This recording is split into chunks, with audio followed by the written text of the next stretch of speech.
current administration has been on fire, questioning their capability on how the Philippines is going to respond as the World Health Organization calls COVID-19 now from epidemic to a pandemic, a global health problem for the whole world.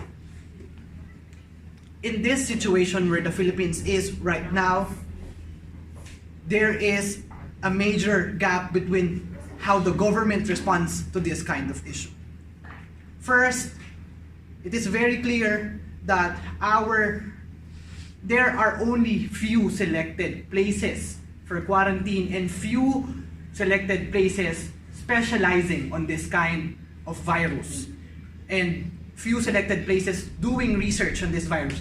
The last time we are doing confirmatory tests, we're still relying on Australia, and that's a very bad thing for the Philippines itself. Also, many Filipinos are now at risk, especially those persons in line and at front greeting Chinese passengers or greeting passengers that is coming from COVID-infected countries. If China in itself cannot handle this kind of problem and relying on the World Health Organization, there's a clear premonition that the Philippines, with the lack of resources, health resources, a worse healthcare system, the Philippines cannot handle this kind of problem. That is why they should eagerly do the temporary banning of people coming from these infected countries. Also, we should continue our better contact tracing and research on this kind of virus. After all, prevention is always better than cure. We should always protect the Filipino people who are beyond the poverty line, which is almost half of us. Those people are the real Filipino people.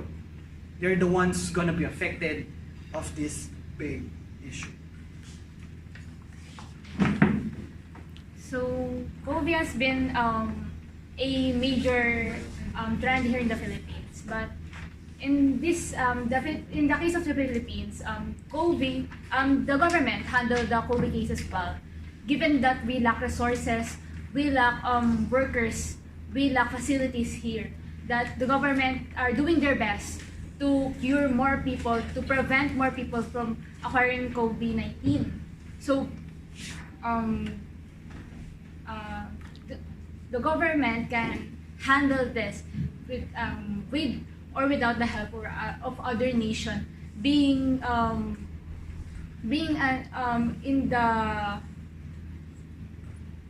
in the premise of the government giving a good response to what's happening inside the countries in the outbreak of COVID-19. Madam Speaker, thank you for that speech, but that would be a very weak argument. As a matter of fact, there has been this issue on the World Health Organization and China in itself, because China isn't reporting the real number of cases from their country, and that can be parallel to our country, because even though there's no report, there's no guarantee that that this kind of virus is not spreading in our country. Also, if China, they themselves with great facilities, with great equipments, cannot stop this virus from spreading to other countries. It has spread in South Korea, now Iran, now in Italy. If China itself cannot control that, and how will the Philippines do that with our lack of resources? Like you're telling me, you can do an assignment without having a pen and a paper, and that is relatable to this issue in COVID-19.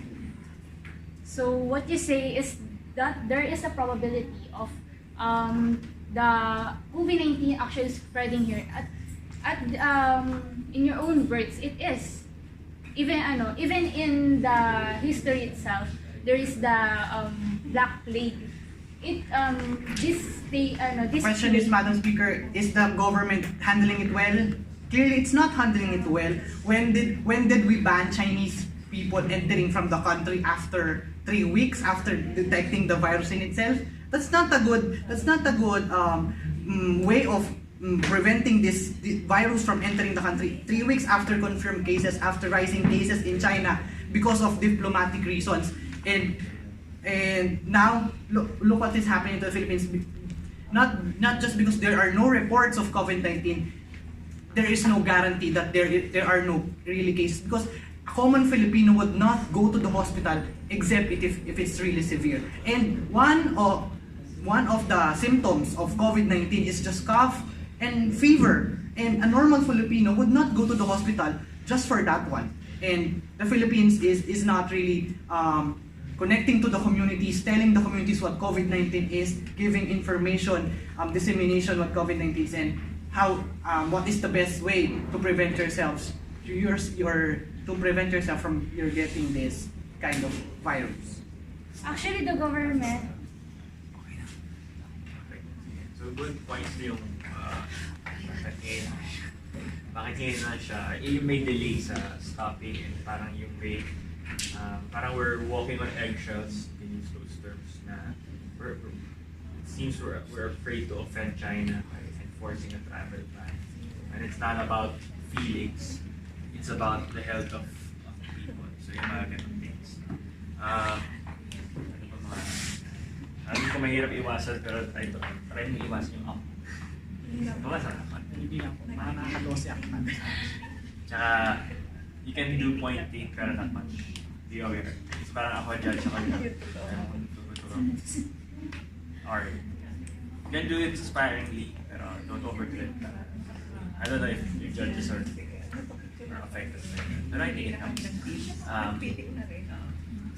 So, I think there's no shortcut to prepare for a debate, to read a lot. So, it is those critical seconds when you're speaking in front of people. It's stock knowledge usually that comes into work. So you need, when it's your contest, ito kaya garaw rin ito. Well, 8 to 13 days. So, there's still a few more days. Not just speed reading, really understanding what's happening. And kung ano yung latest. I understand that the news is like, yung news yung isa sa mga strongest friends mo sa debate, because these are facts, and when you can destroy an opponent na uses emotion and facts without appearing, you can destroy someone with facts without being even with being chill, diba? So that's my advice. Really just read a lot and understand what's latest. Understand how things are happening. Why did it come to this? From this na konti lang yung may bukas, it's a mysterious disease. How did it come to this that it's a pandemic? Understand that. And appeals to emotion are good ways to convince the judges, to make sure na hindi siya yung mga fantasies. Make sure that you are facts. Also, another good way to win siguro the sympathies of judges is to do, if you were if someone were in their shoes, parang make them feel or appreciate or sympathize with the feelings of yung side that dinedefend mo. Yun naman siya. There are no right or wrongs in debate. It's just who convinces the judges better. Yeah, exactly. It's really a lot of confidence. So